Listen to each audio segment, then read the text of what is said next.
So today we're talking about worldviews. Yeah. Something we've been planning for a while. Mm-hmm. So, we'll see what we get through. But the goal today is to go, start with what is a worldview, then go through the ideas on the different types of worldviews and, what are the types, labels, and what matters with those. Yeah. And then, how do these worldviews impact founders and the businesses they choose to build, and hopefully get all the way to, how is understanding one's own worldview and how does that impact somebody as a leader? Yeah, and I think that's going to be where we may run into a little bit of timing issues. But I want to say a few things before we get into the meat and potatoes, right? Which is that, why are we even talking about worldviews, right? And one of the things that, when I was working on Work 9.0, which hopefully will be out now in months, I found myself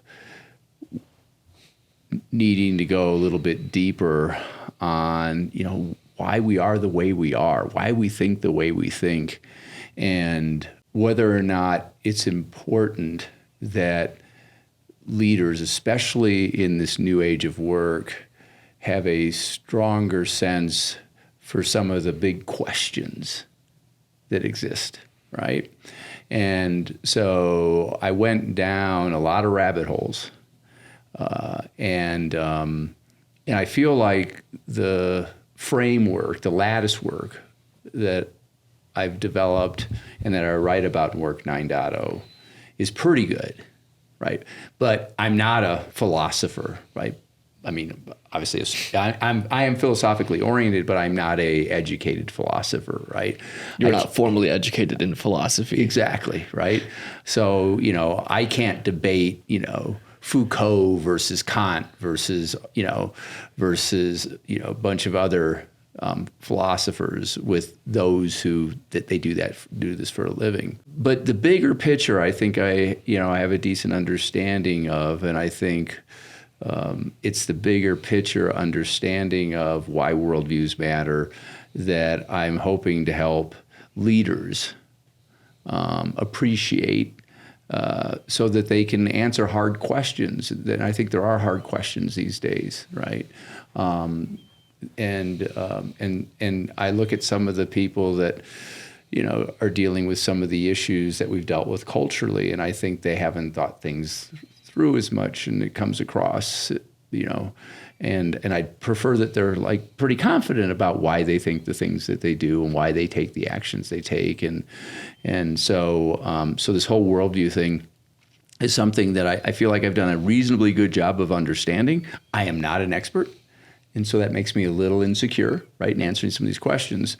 But I'm also okay with that, because part of my worldview is if you're not a little bit embarrassed about who you are in 3 short years, you're not growing. So I'll do the best I can. I'm looking forward to this. I'm a little afraid of it, but I'm also excited about the conversation. You can watch this video in 3 years and just God. cringe. Yeah, it's like, oh gosh, wow. But no, it's important to have that humility that there's always more to learn with these things, and understand that this is a journey and a process of figuring that out. Yeah. So yeah. So first question, I think, is what's a worldview, right? Yes. So I actually start the chapter off. This is the first chapter of the book, and I write, what the heck is a worldview, right? Sorry, EOS. I guess I took a little bit about that. But I tried to figure out how to make it as succinct as possible. And what I came up with was the lens through which we orientate our actions and reactions, why we think the way we think and do the things we do. And I actually asked ChatGPT whether or not this was a pretty decent simplification of what a worldview is, and it gave me a thumbs up. So once again, the lens through which we orientate our actions and reactions, why we think the way we think and do the things that we do. It's pretty good. Yeah, that sums it up pretty good, huh? Pretty well. Yeah. And so the next question, I think, is... Right, there are different ideas and the types of worldviews. Okay, yeah. This one I love. This one goes into right? a little bit more. It's not as much of a little quick thesis statement. Yeah. So, because you could either go down that rabbit hole or you go down the why does it matter for leaders. But let's go down that rabbit hole. So, if you go back thousands and thousands of years, right? You start to see the development of worldviews. And in particular, they come to us through belief systems, right? So you go back to, I think, I don't have everything memorized in my head, but I think the first, sort of formal religion is somewhere around 2500 or 4500, 3500 BCE. And it's the religions are there to help us think about why we do the things that we do, what we should do, what's good, what's bad, right? And so, what worldviews, as I said earlier, they tend to answer these big questions that certain areas of expertise look into, like cosmology. Why are we here, right? And then there's epistemology, how do we learn? And then there's ontology, how do we organize the things that we learn? And then there's eschatology, and then there is axiology, and we can get into a little bit more of that. But there are like 6 big areas, and worldviews kind of bring it all together. And hopefully it's coherent, it makes sense. But the original worldviews were, brought to us by religions. Jesus brought us a set of a worldview. Buddha brought us worldviews. Muhammad brought us worldviews. All these different religious leaders gave us worldviews, and then big picture stuff. And then over time, their followers, right, wrote stories and parables and ultimately, the New and Old Testament, and to help us develop a worldview. That makes some sense? Yeah. So, and then the worldviews pretty much, and I refer to those as top-down worldviews. So they were predominantly religious-based up until probably somewhere, we can have a debate, 1500s or 1600s. And then those top-down worldviews started to get challenged by what I'll call bottoms-up worldviews, and that's where you start to see Newton and Adam Smith and Ricardo and a bunch of other scientists trying to understand why the heck the world is the way the world is. Galileo, right? And so you had these bottoms-up approaches to worldviews, and that culminate in things like, ultimately, part of my worldview is that evolution, from the date that we can see things, which plus or minus, appears to be the Big Bang. We don't know what happened beforehand. And so that leaves lots of room for belief systems, because I think they have an extraordinarily important role in helping us think and take action and reaction. So I definitely do not want to be one who's perceived as denigrating belief systems, because I believe they're extraordinarily important. They've persisted for thousands and thousands of years. And I don't know, I have no reason to there's nothing inside of me that says that, that there is not a God and that Jesus was right. There's nothing in me to go and sort of say, no, I'm an atheist, because that's not who I am. So you have the top-down belief systems, and then you have this formation of bottoms-up. And as I was saying earlier, for me, what I know is, I believe part of my worldview is evolution is this unrelenting stacking of useful information.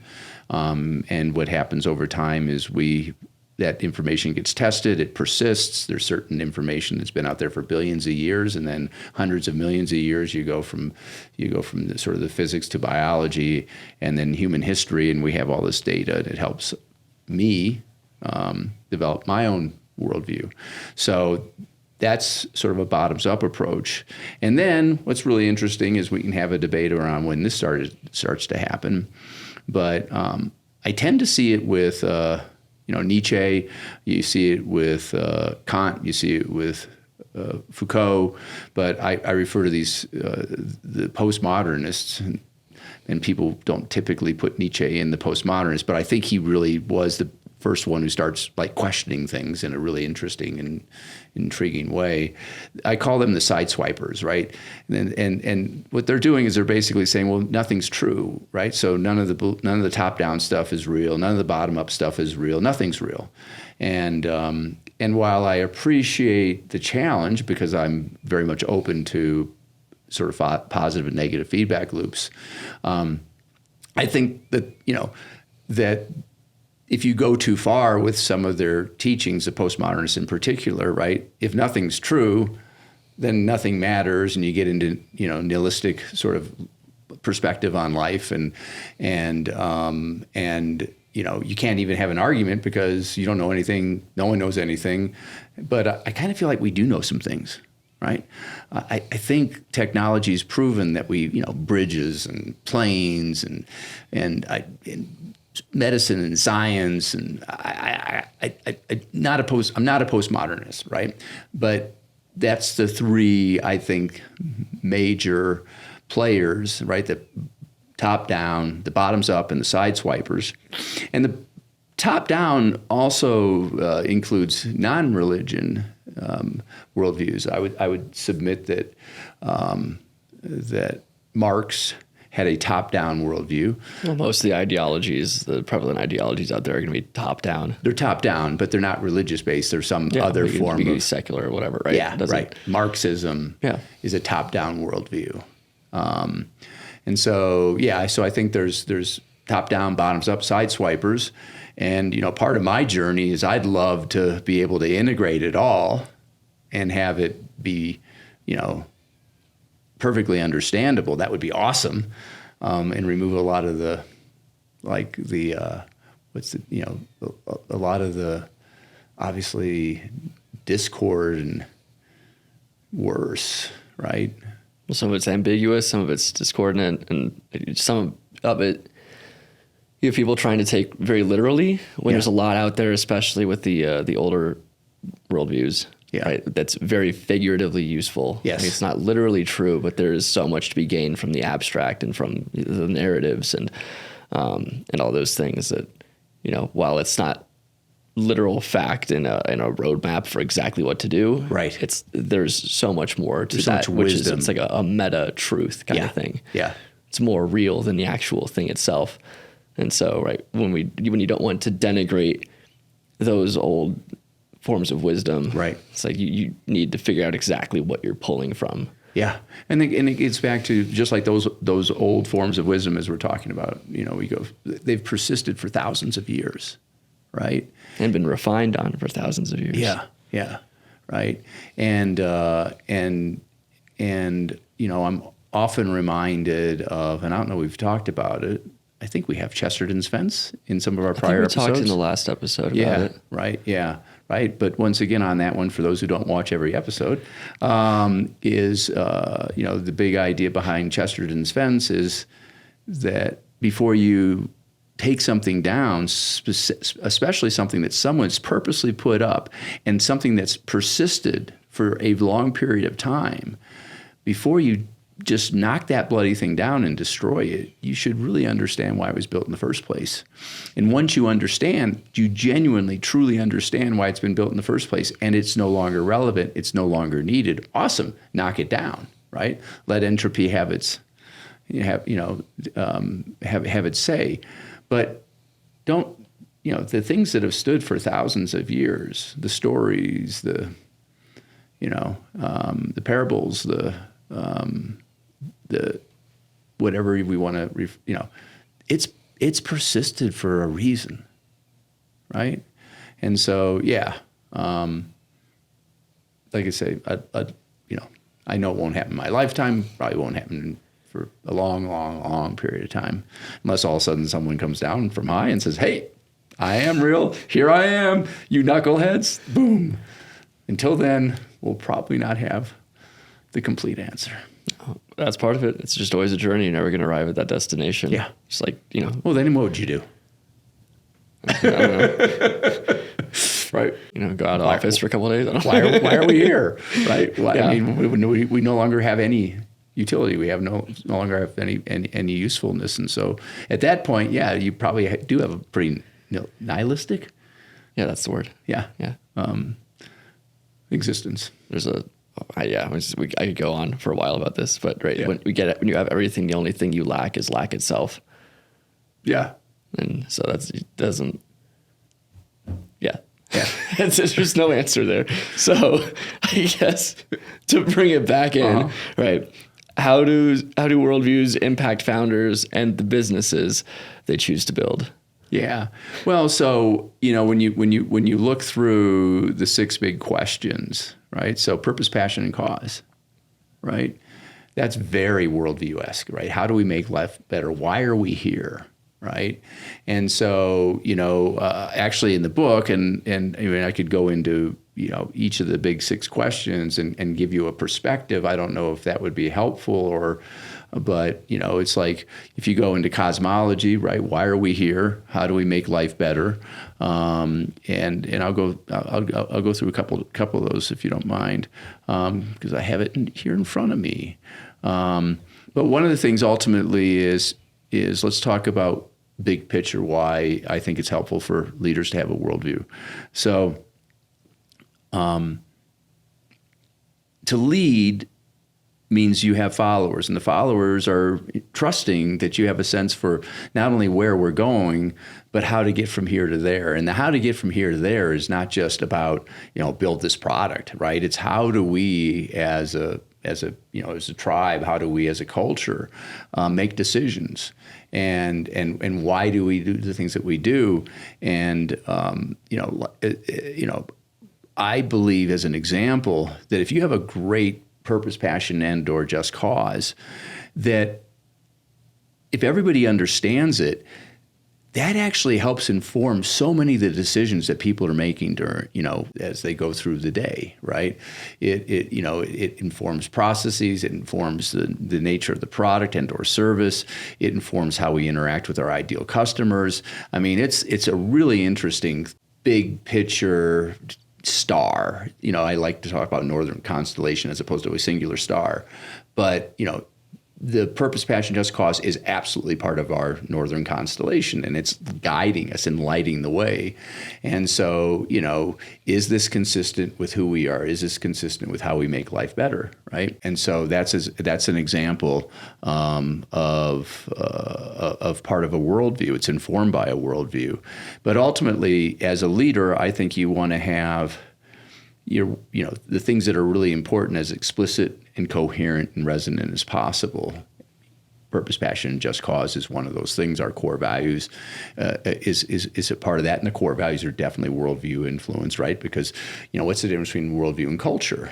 Well, it's a little bit of a chicken and the egg, because the culture that you grow up in deeply informs your worldview, but worldviews are very personal, but those worldviews are also the worldviews that shape the culture, right? It's just an aggregation of worldviews, right? Well, but forms that culture. But as a leader, I walked in. I started the company with a worldview, which obviously, 8 years ago was less informed and developed than it is today. But back then, right, I had a worldview, and it helped inform the 6 core values that we have. Right. And you bring people that fit into those core values and sort of, right. We want to get to the point where it's explicit. Yes. But every startup, it's going to be an implicit assumption that the people really resonate with your worldview. And it's why when startups are like, oh, this guy just gets it. And someone comes in and you kind of move along with that until that doesn't work. Yeah. And then all of a sudden, I don't know what percentage of startups have really locked in core values, but because this wasn't my first rodeo, very early on, I mean, in the very beginning, there were the 5 core values, and then we added the 6th after about a couple of years, just because of some frustrations, and it felt like we needed to bring that one. There were still like 10 employees at that time. Yeah, it was right. Yeah, it was very, very small, right? Yeah. But I would say that our core values were deeply informed by my worldviews. And my worldview, if you want to say it singular, as an example, inquisitiveness, right? That's part of my worldview, my worldview includes that we're here to advance useful information, that we need to be create a culture that's as open as humanly possible to positive and negative feedback loops. And so, and we need to create a culture that's as open as possible in terms of transparency, right? And so, so my worldview is informed not just our core values, but our culture, right? Before I started the company, I was, writing a lot about trust, and so character, competency, and connection, and getting into deeply into what connection is all about, right? The 8 levers, and openness, and caring, and investing in people, and turning expectations into agreements, and sort of recognizing that we're all so unique, and the way we're going to solve our problems is going to be very different. So rather than focusing on teaching people how to solve problems, it's helping people understand the problems and then helping them figure out the best way to go about addressing the problem, taking into consideration all the things that are great about them. But also using Colby as an example to make sure they're not putting people into seats where, we want a high fact finder and you got a low fact finder, right? Or we want someone who's great at process, like someone who's managing a project, and we put someone in there has, a 2 out of 10 in terms of their ability to follow through and create processes. Make some sense? Yeah. Yeah. So, going back to, I said, so cosmology, as we talked about, it's who I am, who am I, why am I here, who are we, where do we come from, why are we here, how do we get here, where are we going, right? And then epistemology is how do we best come to know things, pretty darn important when it comes to running a company. Ontology, what exists, what's real. So as an example, what's the structure of the organization? What do the seats look like? Who's our ideal customer, right? What's our unique value proposition? We're getting back to, explicit, coherent, and resident. So ontology is really important, right, for us. Axiology, what is good? So what is good, right? Obviously, for us, good is building high trust relationships with all of our ideal stakeholders. Ideal stakeholders, where do they come from? They come from ontology, right? So this is what our ideal stakeholders look like. This is what an ideal customer looks like. This is what an ideal employee looks like. This is what an ideal investor looks like. And we have strong opinions about this, right? This is what an ideal strategic partner looks like. This is what an ideal society looks like. And you could say, well, what do you mean an ideal society? Isn't society everywhere? It's like, no, right? Going back to stuff we've talked about before, agreements-based versus relationship-based cultures, I am not trying to figure out how to be an amazing member of Russia. That's not, or China, right? That's not an ideal society for us. An ideal society for us is a society that it's a constitutional republic, right? It's a society where you have relatively free markets.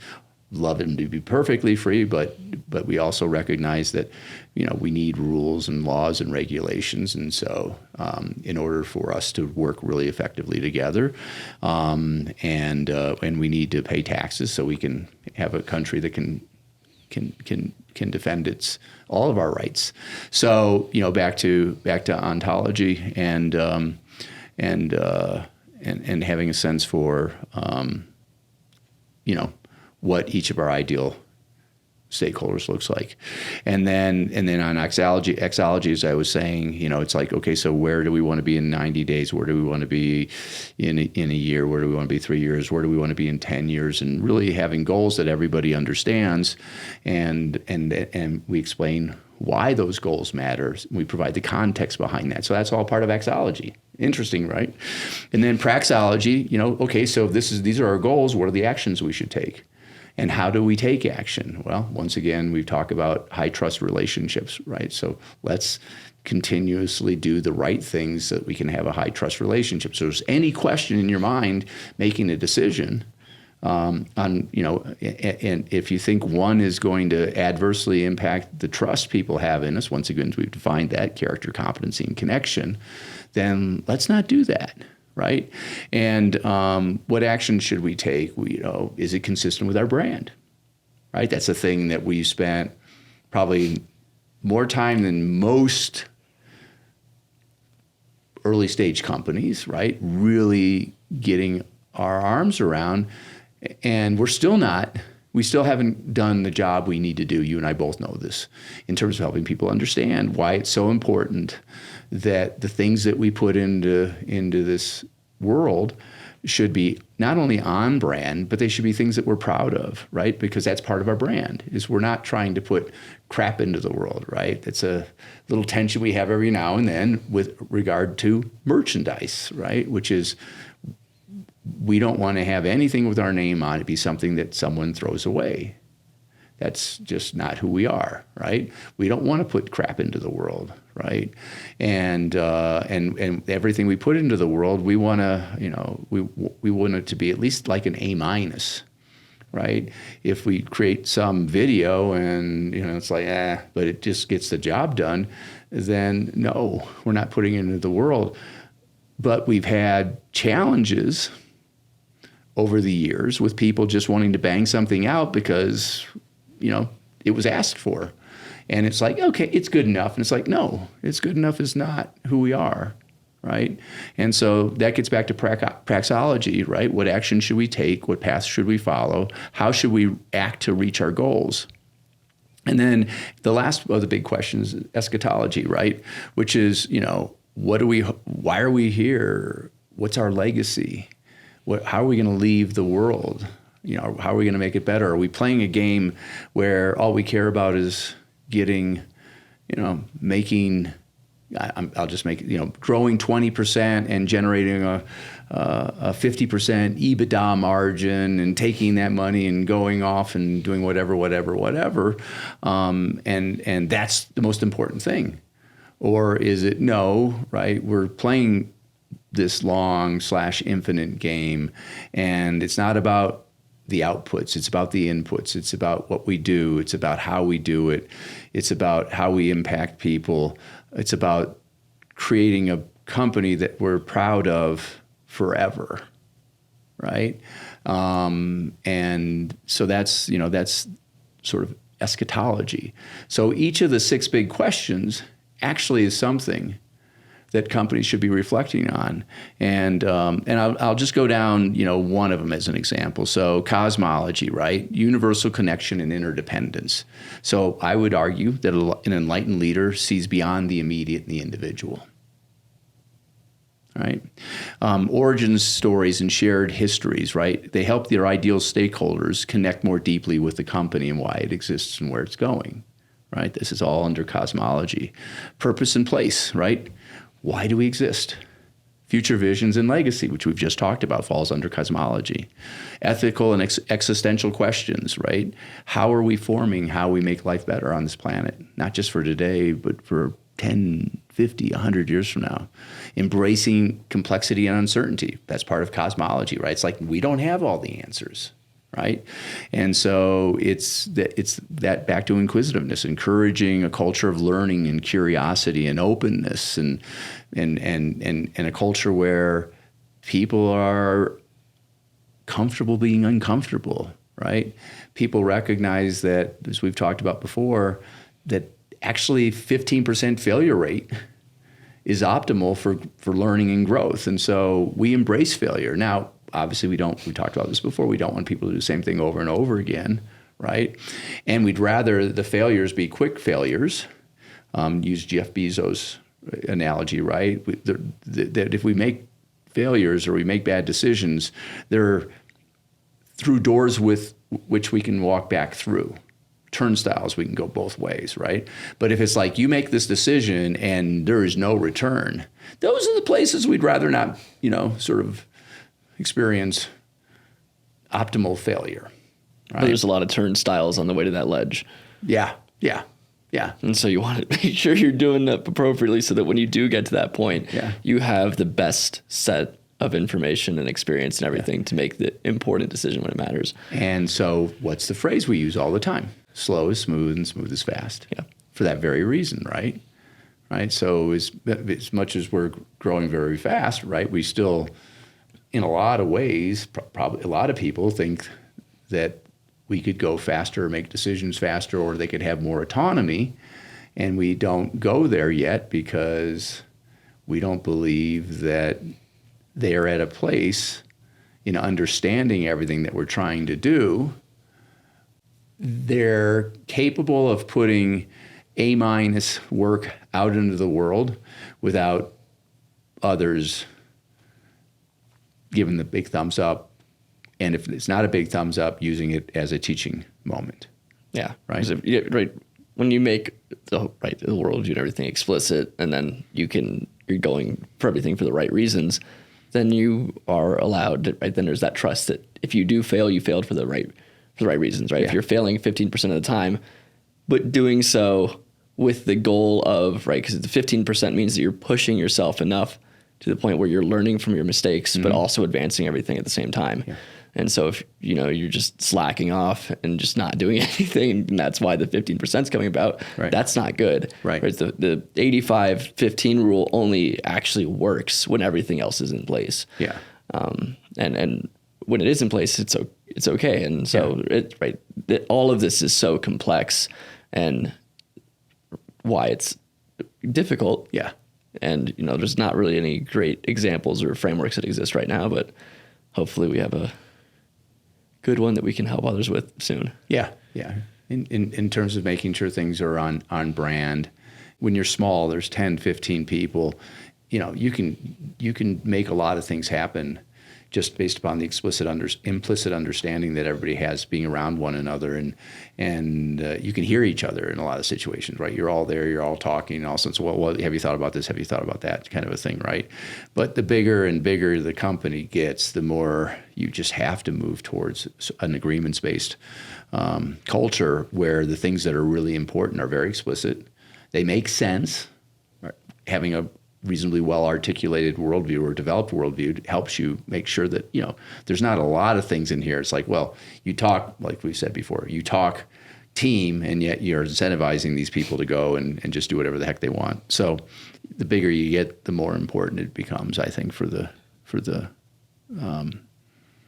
things to be explicit, resonant, and coherent, resonant. And then sustainability and long-term thinking falls under cosmology, right? And so enlightened leaders are capable of explaining how they contribute to the infinite game of making life better and better. And then the final one I have under this one, right, was cosmic humility, right, which we've kind of already talked about, right?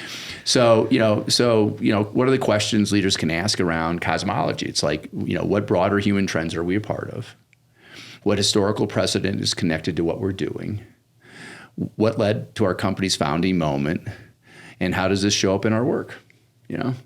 And so that's an example of how one's worldview has a pretty big impact on things that are important to a company. Yeah, both consciously and subconsciously, and it shows up in the work, in all the work, right? Yeah. And then it's like, so, one question is, what percentage of the time is the work that everyone's doing? And I know this is an impossible to answer question, but I think really interesting one to ask, which is, what percentage of the time does our work reflect our purpose, passion, and just cause? I mean, does it really, truly reflect it? Is it 90, 95, 98? Is it 70? Is it 60? Is it 50? Is it 40, right? That's a hard question to ask, but you probably have a gut sense, and you could literally apply that gut sense across every single department, across every single team, and really, across every single individual, and just say, hey, right, what percentage of your time, your team's time, right, your department's time is really just, on brand. Yeah. I think it's a good place to wrap it up for today. All right. Cool. So, we'll probably have another episode around this at some point. Yep. So. All right. All right. Thanks.